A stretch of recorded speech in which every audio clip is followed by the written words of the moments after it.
네, 오늘장 선전략 시간입니다. 정책에 대한 각국의 기대감이 큰 상황입니다. 어제 우리 시장에서도 외국인들이 순매수 기조를 이어나가면서 코스피가 1950선까지 회복세를 보여줬습니다. 이제 시장에도 완연한 봄 기운이 맴돌고 있는데요. 과연 이번 주 오늘까지도 잘 마무리할 수 있을지 시장 들여다보면서 전략을 세워보도록 하겠습니다.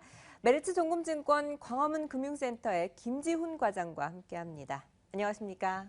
안녕하십니까? 네, 일단 어제 북한이 또 갑자기 통해상으로 6발의 미사일을 발사했습니다. 깜짝 놀랐었는데 그럼에도 불구하고 시장은 크게 흔들리지 않았습니다. 외국인들의 순매수에 힘입어서 코스피가 1950선까지 올라왔는데요. 특히나 이렇게 3월 들어서 외국인들의 매수 기조가 이어나가고 있는 것, 어떤 특별한 이유를 찾을 수 있을까요?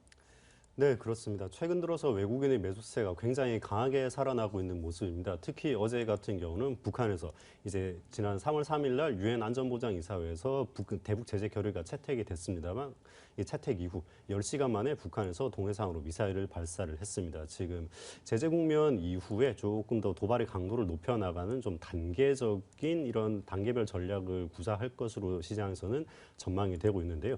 하지만 그럼에도 불구하고 외국인은 어제 상당히 강한 매수를 보여줬습니다. 약 한 4,900억 원에 가까울 정도로 최근 근래 들어서 가장 강한 매수세를 보여주고 있는데요.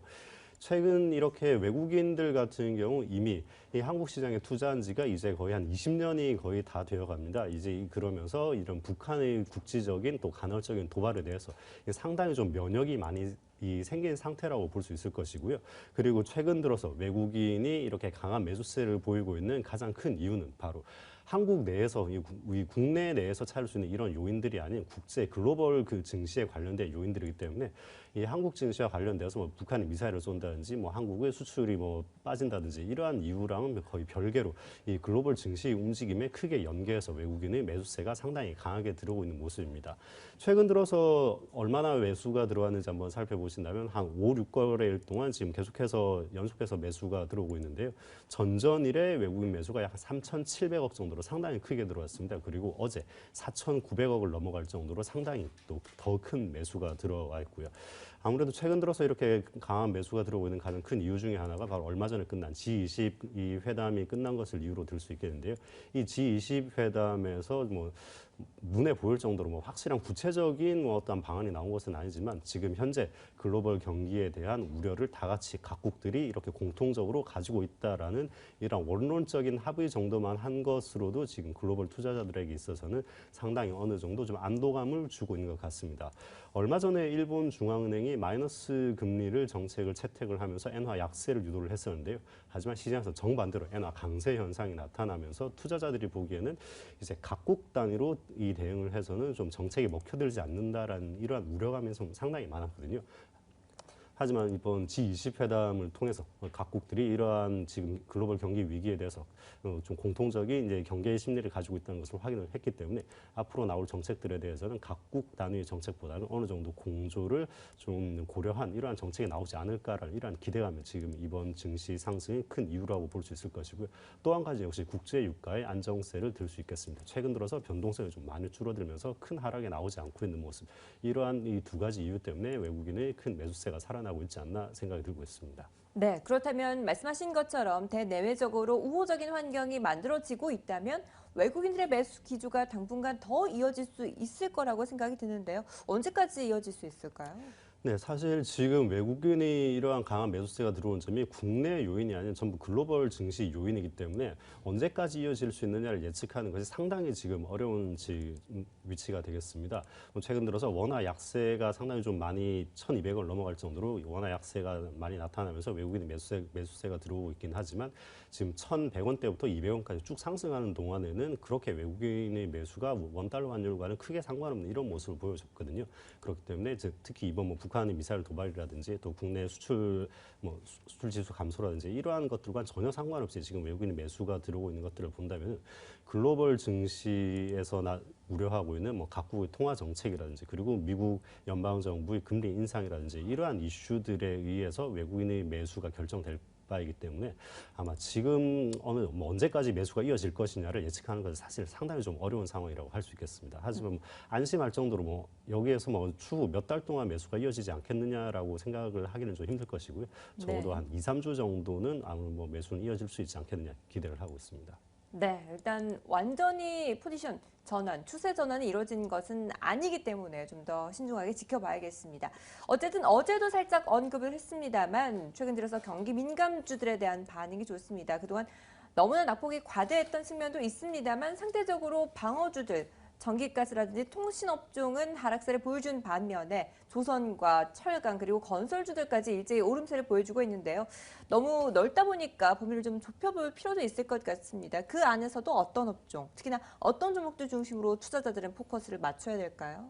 네, 최근 들어서 외국인이 사고 있는 종목들을 보면 특징들이 좀 있습니다. 이 낙폭 과대인 대형주라는 특징인데요.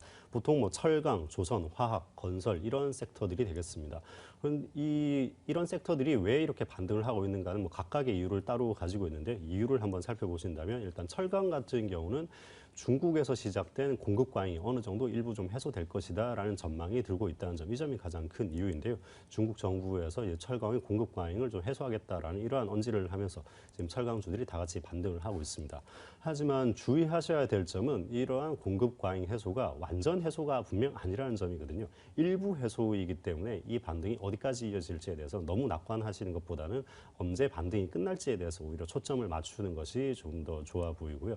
그리고 조선시장 같은 경우 역시 반등을 많이 보이고 있습니다만 이것 역시 유가의 반등으로 인한 이 조선업종의 상승으로 지금 파악이 되고 있습니다. 그렇다고 한다면 유가 역시 여기에서 상승 추세로 완전 돌아섰다라고 안심을 하기는 좀 힘든 상황이거든요. 조선업종 역시 지금 반등이 어디까지 이어질지 그 부분에 대해서 조금 더 초점을 맞추는 것이 좋아 보이고요. 상대적으로 건설업종은 앞에서 말한 이 두 가지 업종보다는 조금 더 상황이 나은 편입니다. 일단 이익의 성장성이 지금 담보가 될 만한 이슈가 있습니다. 얼마 전에 있었던 이란 쪽이 경제 제재가 해제되었던 부분인데요. 이란 쪽에서 이제 상당히 큰 수주 물량들이 많이 나올 예정이기 때문에 국내 건설사들 같은 경우 이란 쪽에 수주 레퍼런스가 있는 기업들이 많이 있습니다. 이런 회사들 같은 경우는 이란 쪽에서 신규 수주를 받으면서 이익 성장성이 어느 정도 나아질 가능성이 있기 때문에 앞에서 말한 철강이나 조선 쪽보다는 어느 정도 반등이 조금 더 길게 연장될 가능성이 좀 더 많다, 이렇게 볼 수 있겠습니다. 네, 철강이나 조선보다는 수주를 통해서 건설주들에 좀 더 포커스를 맞춰보자라는 전략 제시해 주셨습니다. 자, 그렇다면 이 기업들별로도 좀 살펴보도록 하겠습니다. 현대상선 7대1 비율의 감자 결정이 있었습니다. 현정은 회장도 등기이사에서 물러나겠다라는 소식까지 전해지고 있는데요. 이 이슈에 대해서는 어떻게 해석을 해야 될까요?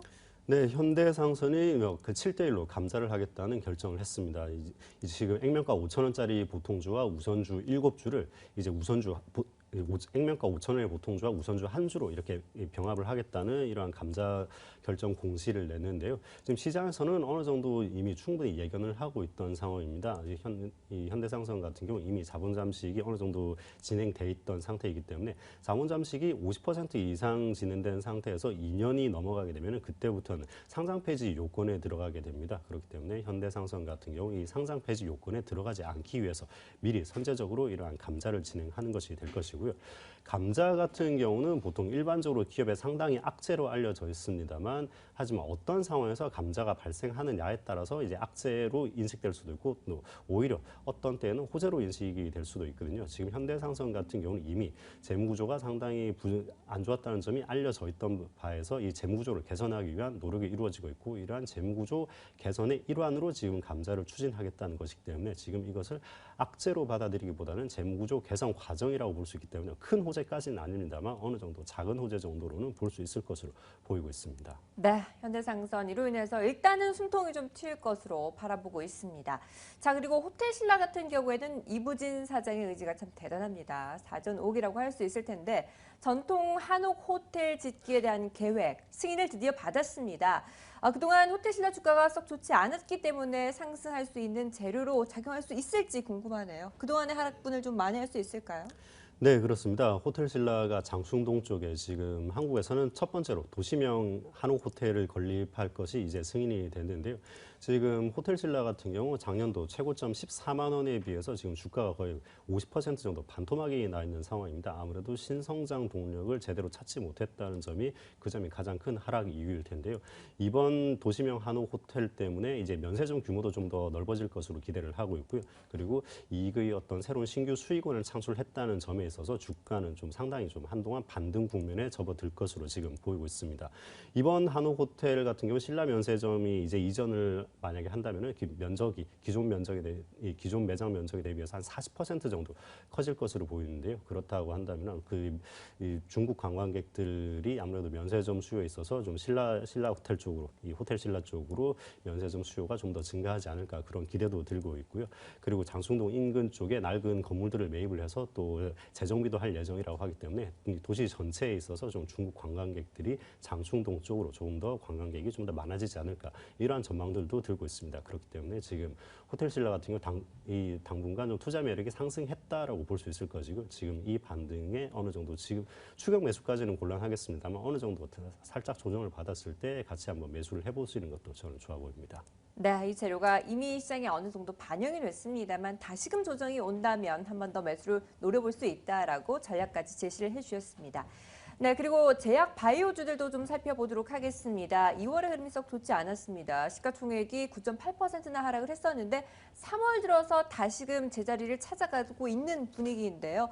그런데 살펴보니까 개별 제약 중심이 아니라 시가총액 상위에 큰 기업들, 대기업들 중심으로 흐름이 나타나고 있습니다. 이 부분은 또 어떻게 해석을 해야 될까요?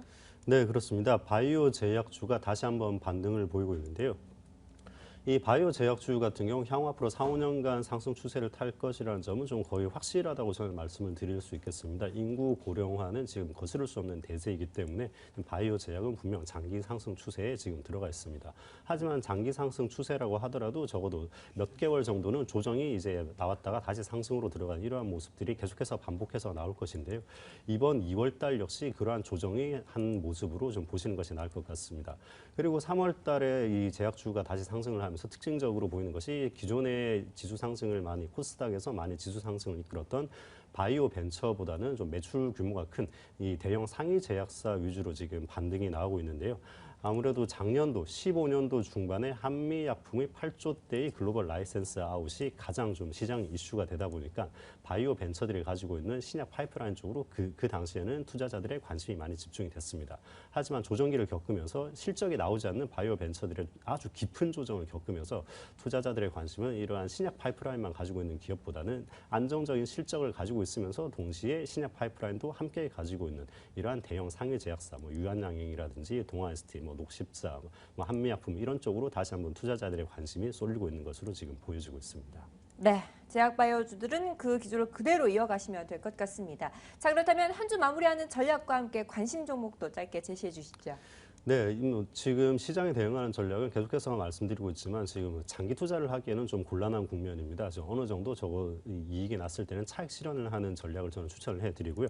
관심 종목 같은 경우는 동아ST를 추천을 해드리겠습니다. 동아ST 같은 경우 기존에 전문의약품 쪽에 스티렌이라고 하는 약품이 이제 약간 인하가 되면서 매출이 좀 줄어드는 이러한 단점이 있었는데요. 최근 들어서 이제 자체 개발 신약인 슈가논정이 발매가 되면서 이 전문의약품 쪽에 매출이 다시 살아날 것으로 기대를 하고 있고요. 그리고 파이프라인 쪽도 상당히 긍정적입니다. 시백스트로 쪽도 미국에서 매출이 증가할 것으로 기대를 하고 있고 또 당뇨병성 신경병증 치료제인 이쪽 파이프라인이 이번 2016년도에 FDA 3상에 진입할 것으로 전망이 되고 있기 때문에 파이프라인 쪽이라든지 실적 전망 이 양쪽을 동시에 잡을 수 있는 이러한 이 상위 전문 제약사라고 볼 수 있겠습니다. 네, 알겠습니다. 이렇게 해서 동아ST까지 살펴봤습니다. 메리츠증권의 김지훈 과장이었습니다. 말씀 감사합니다.